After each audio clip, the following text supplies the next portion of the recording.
नमस्कार। मेरी एक फ़ेसबुक के ज़रिए मेरे एक भाई बने हैं। भाई हैं तो हम भाई-बहन का रिश्ता बहुत प्रगाढ़ हो चुका है, तो हम लोग अपना सुख-दुःख भी शेयर करते हैं। इसी सुख-दुःख के क्रम में उन्होंने बताया कि उनके बच्चे बड़े हो चुके हैं, सबकी शादी-वादी हो चुकी है और रिटायर होने वाले हैं। लेकिन तकलीफ़ ये है कि उनकी पत्नी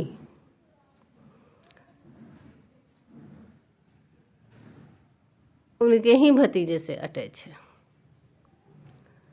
अब देखिए, अगर ये चोरी-छुपे होता तो थोड़ा भाई बर्दाश्त भी करता, लेकिन जैसे ही भाई को खबर लगी, हिम्मत इतनी है कि सीधे बोलती है, तुम क्या कर लोगे।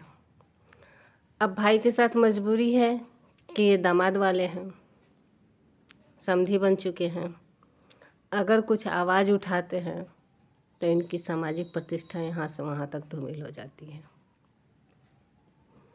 कई बार इन्होंने कहा मुझसे कि दीदी आप समझाओ, तो मैंने सोचा भी, लेकिन दिक्कत ये है कि उसको राजस्थानी आती है और मुझे हिंदी आती है। उसे हिंदी समझ में नहीं आती और मुझे राजस्थानी नहीं आती।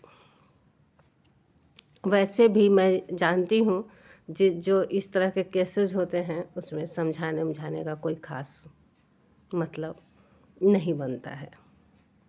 कोई समझने के लिए तैयार नहीं होता है, क्योंकि जो इस तरह का काम करता है वो अपना पक्ष पूरी तरह से मजबूत लेके चलता है। दलीलें बहुत बड़ी-बड़ी दलीलें रखता है, उन दलीलों के आगे आप कुछ नहीं कर पाते हैं। चलिए, इस तरह से दिन कट रहा है, लेकिन वो मेरा भाई रोज़ तिल-तिल एक मौत मर रहा है। अब आप सोचिए, जिसके बच्चे बड़े-बड़े हो गए हैं, उसको इस तरह की घिनौनी हरकत करने की क्या ज़रूरत है। मेरा भाई आए दिन परेशान रहता है, आए दिन परेशान रहता है और मैं क्या करूं। लेकिन ये भी सोचने वाली बात है कि जिस पुरुष के सामने स्त्री व्यभिचार में लिप्त हो, वो पुरुष कैसे बर्दाश्त करता होगा, ये तो वो पुरुष ही जानता होगा। आज वो पुरुष कितना मजबूर है, अपनी ही पत्नी के सामने मजबूर है, सिर्फ और सिर्फ सामाजिक प्रतिष्ठा के लिए। इसीलिए मैं कहती हूँ, हर स्त्रियाँ एक जैसी नहीं होती, तो हर पुरुष भी एक जैसा नहीं होता। उस स्त्री को समाज का भान नहीं है, उस स्त्री को दामाद की लाज नहीं है, उस स्त्री को समधी की लाज नहीं है, लेकिन मेरे भाई को समाज की फ़िक्र है, जवान बेटी की फ़िक्र है, नाते पोतियों की फ़िक्र है। इसलिए वो बेचारा आवाज़ नहीं उठाता, कहता है साफ, दीदी कुछ भी करूँगा बदनामी तो मेरी होगी। आँखों के सामने वो रोज़ एक जलालत देखता है और रोज़ एक मौत मरता है। आप बताइए, मेरे इस भाई को, मेरे इस राजस्थानी भाई को क्या करना चाहिए।